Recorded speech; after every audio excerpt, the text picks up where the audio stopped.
Ernakulam press ക്ലബിന് പശ്ചിമ Bengal governor doctor C V. Anand Bose governor's excellence award പ്രഖ്യാപിച്ചിരിക്കുകയാണ്.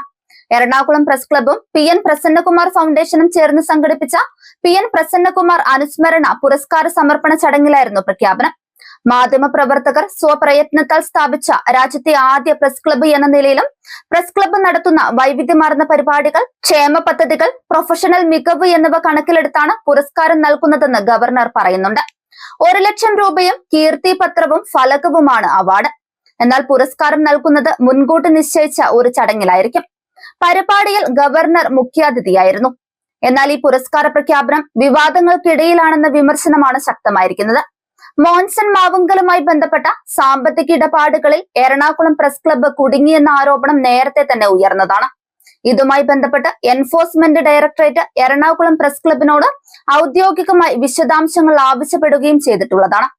ഇ.ഡി. അയച്ച കത്തിൽ 2020 ജനുവരിയിൽ പ്രസ് ക്ലബ്ബ് അംഗങ്ങൾക്കായി സംഘടിപ്പിച്ച ഫാമിലി മീറ്റ് പരിപാടിയുമായി ബന്ധപ്പെട്ട് മോൻസൺ മാവുങ്കലിൽ നിന്ന് ലഭിച്ച ഫണ്ടുകൾ, അതിന്റെ വിനിയോഗം, പരിപാടിക്ക് വന്ന ആകെ ചെലവുകളുടെ ഉറവിടം, പ്രസ് ക്ലബിന്റെ ബാങ്ക് അക്കൗണ്ട് എന്നീ വിവരങ്ങൾ അടിയന്തരമായി കൈമാറണമെന്നായിരുന്നു നിർദ്ദേശം.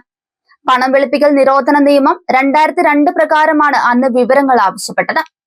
അതേസമയം സർക്കാർ ഫണ്ട് വെട്ടിപ്പുമായി ബന്ധപ്പെട്ട് പ്രസ് ക്ലബ്ബ് വിജിലൻസ് അന്വേഷണം നേരിടുന്നുണ്ടെന്ന ആരോപണങ്ങളും നേരത്തെ തന്നെ ഉയർന്നതാണ്.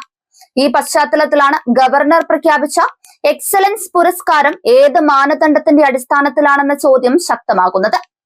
ഗവർണർ ആനന്ദ് ബോസ് ഉദ്ദേശിക്കുന്ന എക്സലൻസ് എന്ത് കാര്യത്തിലാണ് എന്നാണ് സോഷ്യൽ മീഡിയയിൽ ഉയരുന്ന പ്രധാന വിമർശനം. മോൻസൺ മാവുങ്കലിൽ നിന്നും സംഭാവന വാങ്ങി ഇ.ഡി. കേസിൽ കുടുങ്ങിയതിനാണോ എക്സലൻസ്? അതോ സർക്കാർ ഫണ്ട് വെട്ടിപ്പിന് വിജിലൻസ് അന്വേഷണം നേരിടുന്നതിനാണോ എക്സലൻസ്? ഈ 2 ചോദ്യങ്ങളാണ് സാമൂഹ്യ മാധ്യമങ്ങളിലും പൊതുചർച്ചകളിലും ഉയർന്നത്. വിവാദങ്ങൾക്കിടയിൽ നൽകിയ പുരസ്കാരം രാജ്ഭവന്റെ രാഷ്ട്രീയ സന്ദേശമാണോ എന്ന സംശയവും ശക്തമാണ്.